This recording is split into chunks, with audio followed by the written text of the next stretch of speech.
Hindi ko may time na.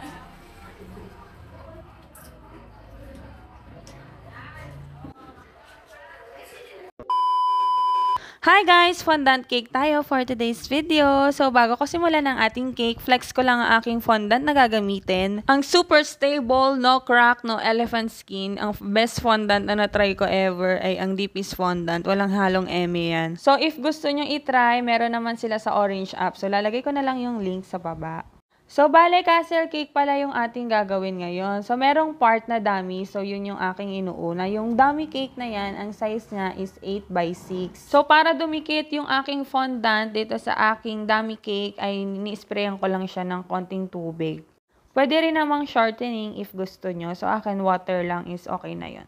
So, sa club method pa din kahit dummy cake lang. So, yung ginagawa ko palang cake ay para sa 7th birthday ni IJ. Alam nyo ba guys, ako rin yung gumawa ng kanyang first birthday cake. Ito, papakita ko sa inyo.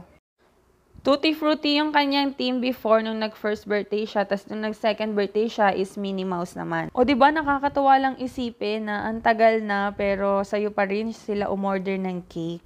Thank you, Tita Ivy, sa pag-order. Month of April or May pa lang, talagang naka-reserve na tong cake na to sa akin. Kaso, kahit matagal na siyang nakabook, naka-ready na naman lahat ng gagamitin kong styro, lahat ng fondant, basta lahat ng mga kailangan ko sa cake na to ay matagal ko nang na-prepare. Kaya lang, kinapos pa rin ako sa oras. Kasi meron akong biglang order na bulk orders na maraming cupcakes na assorted as in 200 pieces yata, ganun. So, halos magkasabay kasi ito ng date na ginawa ko. Kaya ngarag na ngarag ako sa paggawa ng cake na to. Kaya inabot talaga ako ng umaga. So, mabuti na lang ay tinutulungan naman tayo ni Pudra sa cake na to. Yung cake board na ginamit ko dyan ay DIY lang. So, parang pinolik ba yung tawag dyan? Yung makapal, parang plywood. Kasi wala na akong mabilihan ng cake drum na size 24. Kasi kailangan ko ay size 24.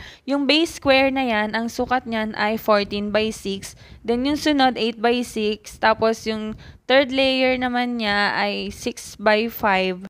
Tapos, yung pinaka-top ay 4x3. So, ang pinaka-edible part lang dito ay yung pang-third, tsaka yung pang-top. Kapag ka medyo malayo yung biyahe, na-advise ko talaga sa client na pwede nating haluan ng dummy part para hindi siya masyadong maalog kapag ka biniyahe. Napansin niyo ba yung ating fondant? Sobrang kinis niya. Wala talaga siyang crack nung aking ginagawa or pinapakinis sa ating cake. Marami nagme-message sa akin na tinry daw nila yung fondant na to and talaga namang napakaganda ng kanilang mga feedback.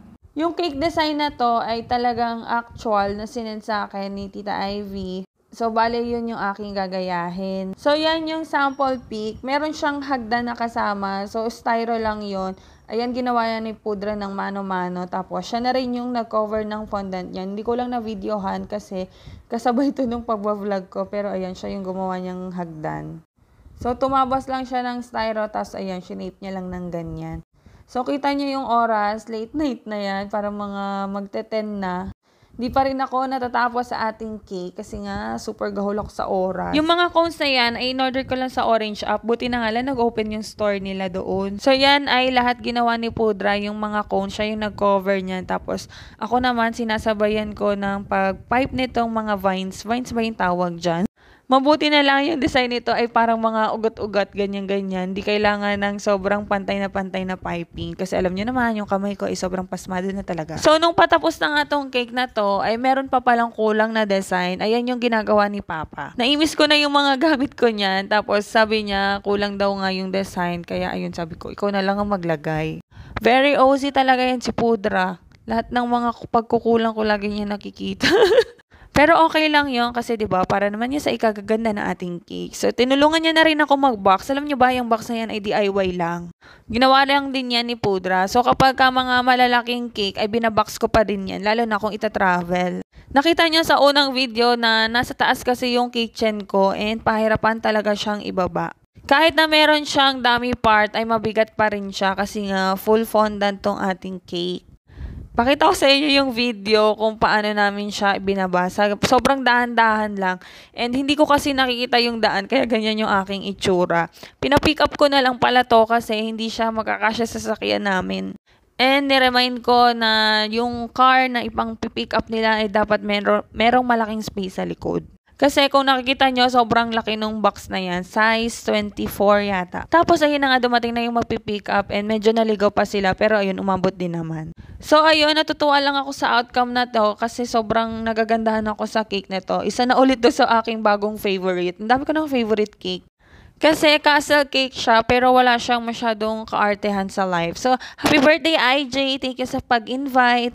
And thank you, Tita Ivy, sa pag-order ng cake ni IJ. Till next time ulit. At syempre, hindi tayo magpapahuli sa ating selfie with a cake.